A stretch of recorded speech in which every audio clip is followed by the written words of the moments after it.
Hello and नमस्कार दोस्तों, कैसे हैं आप सब। स्वागत है आपका अपने चैनल CS एकेडमी पर।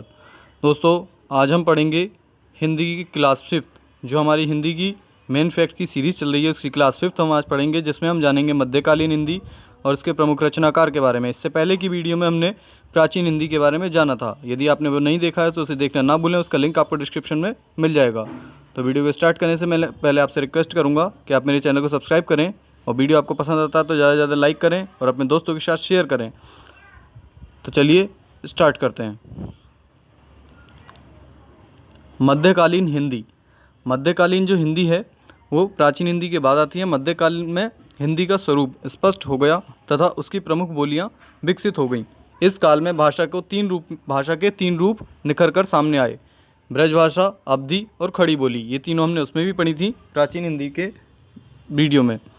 ब्रजभाषा और अवधी का अत्यधिक साहित्यिक विकास हुआ तथा तत्कालीन ब्रजभाषा साहित्य को कुछ देशी राज्यों का संरक्षण भी प्राप्त हुआ। इनके अतिरिक्त मध्यकाल में खड़ी बोली के मिश्रित रूप का साहित्य में प्रयोग होता रहा। इसी खड़ी बोली का 14वीं शताब्दी में दक्षिण में प्रवेश हुआ, अतः वहाँ इसका साहित्य में अधिक प्रयोग हुआ। 18वीं सदी में खड़ी बोली को मुसलमान शासकों का संरक्षण मिला तथा इसके विकास को नई दिशा मिली। तो मध्यकालीन हिंदी का जो विकास हुआ वो मुस्लिम शासकों के यानी 14वीं सदी से 18वीं सदी के मध्य में हुआ था। और मध्यकालीन हिंदी में तीन रूप भाषा के मिले थे, जिन्हें कहते हैं हम ब्रजभाषा, अवधी और खड़ी बोली। तो ब्रजभाषा, अवधी और खड़ी बोली, इन तीनों के बारे में आइए जानते हैं। सबसे पहले आती है आपकी ब्रजभाषा। ब्रजभाषा में क्या है, हिंदी के मध्यकाल में मध्य देश की महान भाषा परंपरा के उत्तरदायित्व का पूरा निर्वाह ब्रजभाषा ने किया। ये अपने समय की परिनिष्ठित व उच्च कोटि की साहित्यिक भाषा थी, जिसको गौरवान्वित करने का सर्वाधिक श्रेय हिंदी के कृष्ण भक्त कवियों को है। पूर्व मध्यकाल यानी भक्ति काल में कृष्ण भक्त कवियों ने अपने साहित्य में ब्रजभाषा का चरम विकास किया। पुष्टिमार्ग या शुद्धाद्वैत संप्रदाय के सूरदास, जिनकी रचना सूरसागर है, नंददास, निम्बार्क संप्रदाय के श्रीभट्ट, चैतन्य संप्रदाय के गदाधर भट्ट, राधा वल्लभ संप्रदाय के हित हरिवंश, और आपको ध्यान रखना हित हरिवंश को श्री कृष्ण की बंसी का अवतार कहा जाता है, एवं संप्रदाय निरपेक्ष कवियों में रसखान, मीराबाई आदि कुछ कृष्ण भक्त कवियों ने ब्रजभाषा के साहित्यिक विकास में अमूल्य योगदान दिया। अब ये जो इन सब कवियों के नाम हैं, इनमें से हम जानते हैं सूरदास के लिए। तो इनमें सर्वप्रमुख स्थान सूरदास जी का है, जिन्हें अष्टछाप का जहाज कहा जाता है। अष्टछाप एक कवियों का ग्रुप था जिसमें कि 8 कवि होते थे। तो इस ग्रुप में सबसे जो प्रमुख कवि थे वो सूरदास जी थे, इसलिए इन्हें अष्टछाप का जहाज कहा जाता है। उत्तर मध्यकाल यानी कि रीतिकाल में अनेक आचार्यों एवं कवियों ने ब्रजभाषा में लाक्षणिक एवं रीति ग्रंथ लिखकर ब्रजभाषा के साहित्य को समृद्ध किया। और ये जो मध्यकाल यानी रीतिकाल में था, इसे 3 भागों में विभक्त किया गया। सबसे पहले रीतिबद्ध कवि थे। रीतिबद्ध कवि में केशवदास, चिंतामणि, मतीराम, सेनापति, देव, पद्माकर आदि आते हैं। जबकि रीति सिद्ध कवि में कवि, बिहारी, रसनिधि आदि आते हैं। और रीति मुक्त कवि में घनानंद, आलम ठाकुर, बौद्धा, द्विजदेव आदि आते हैं। ब्रजबुली, ब्रजबुली क्या है, बंगाल में कृष्ण भक्त कवियों द्वारा प्रचारित भाषा का नाम है। तो ब्रजबुली बंगाल में कृष्ण भक्त कवियों द्वारा प्रचारित भाषा का नाम क्या है, ब्रजबुली। और जो अष्टछाप कवि हैं, उन अष्टछाप कवि का आप यहाँ देख सकते हैं, लिस्ट बनाई है। सबसे पहले इसमें आते हैं सूरदास, जिन्हें हम अष्टछाप का जहाज भी कहते हैं या पुष्टिमार्ग का जहाज भी कहा जाता है इन्हें। नंबर 2 नंददास, फिर परमानंद दास, कुम्मन दास, चतुर्भुज दास, कृष्णदास, शीत स्वामी, गोविंद स्वामी। ये कुल मिलाकर के 8 कवि हैं, जिनमें कि 6 दास और 2 स्वामी हैं। आपको इन्हें याद करना है। अभी ये सिर्फ मैंने आपको लिस्ट दिखाई है। हम आगे की आने वाली वीडियोज़ में अष्टछाप कवि के बारे में जानेंगे, इनकी स्थापना किसने करी, इनकी स्थापना कब हुई और कैसे हुई। ठीक है, तो आगे बढ़ते हैं। ये ब्रजभाषा के बारे में था। इसके बाद आती है अवधी।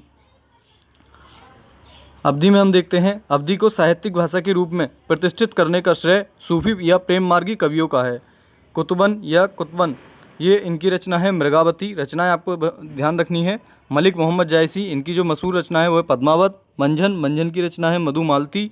आलम की मधवानल कामकंदला है। उस्मान की चित्रावली, नूर मोहम्मद की इंद्रावती, काशिम शाह की हंस जवाहिर और शेख निसार की यूसुफ जुलेखा, अली शाह की प्रेम चिंगारी आदि सूफी कवियों ने अवधी को साहित्यिक गरिमा प्रदान की। इनमें सर्वमुखी कौन थे, मलिक मोहम्मद जायसी, जिनकी रचना क्या है, पद्मावत। अवधी को रामभक्त कवियों ने अपनी अभिव्यक्ति का माध्यम बनाया। विशेषकर तुलसीदास जी ने रामचरितमानस की रचना की जो करी थी वो बेसवाड़ी अवधी में करी थी।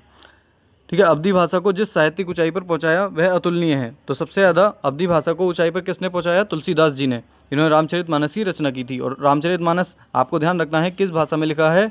बेसवाड़ी अवधी में।